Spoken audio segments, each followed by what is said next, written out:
नमस्कार दोस्तों, आज मैं आप लोगों की एक कहानी कहकर सुनाने जा रही हूँ। वो है तोता और मैना की कहानी। एक जंगल में एक डाल पर एक तोता और मैना बैठे थे। तभी तोता बोला मैना से, हे मैना सुनो, मैना औरतें आजकल अपने स्वार्थ के लिए कुछ भी कर बैठती है। मैना बोली, यह गलत है, ऐसा क्यों बोल रहे हो? तो तोता ने बोला, ठीक है, मैं तुम्हें एक कहानी सुनाता हूँ, उसे ध्यान से सुनना और बताना कि गलती किसकी है, औरत की या लड़के की। तो तोता ने कहानी सुनाने लगा। एक गांव में 3 दोस्त रहते थे। एक राजा का लड़का था, दूसरा साहूकार का लड़का था और तीसरा एक बनिए का लड़का था। तीनों दोस्त थे। बनिए का लड़का चालाक था और दोनों दोस्त एक साथ बैठे थे तो राजा का लड़का से बोला, ओके चलो, मैं अपनी पत्नी को मायके से विदाई करके लाता हूँ, हम तीनों साथ में चलेंगे। तो अगले दिन तीनों दोस्त साथ में राजा के लड़के के पत्नी को लेने के लिए चल दिए और कुछ समय बाद वह लड़की के गांव पहुंच गए। तो राजा के लड़के ने कहा, तुम लोग किसी होटल में रुक जाओ, मैं अपने ससुराल जाता हूं और कल सुबह पत्नी को लेकर आऊँगा।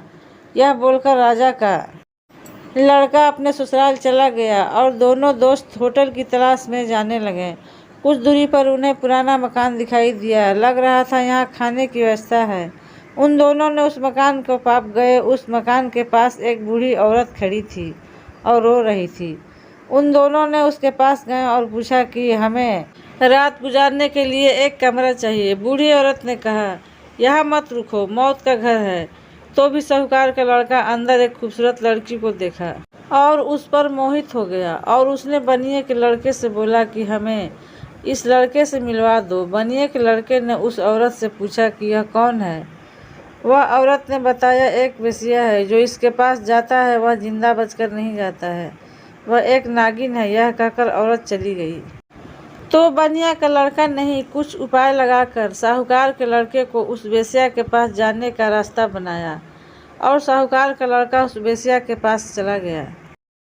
बनिए का लड़का बाहर आकर उस बूढ़ी औरत से पूछा कि क्या वह एक नागिन है?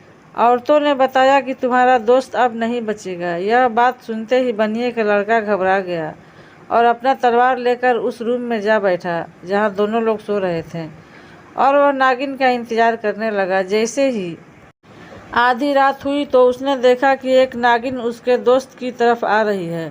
तो उसने बहुत चालाकी से उस नागिन को मार गिराया और पलंग के नीचे उसको ढक दिया और बाहर चला गया। नागिन के मरते ही वह वेश्या भी मर गई।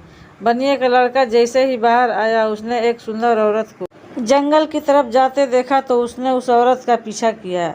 जाते जाते उस औरत के पीछे और वह एक साधु की कुटिया में पहुंचती है और जाकर साधु से बताती है कि अब मैं तुम्हारे पास नहीं आऊँगी, मेरे पति मुझे लेने के लिए आए हैं। तो साधु ने बोला कि कितने दिन मेरे पास आती रही और आज मुझे छोड़कर क्यों जा रही हो?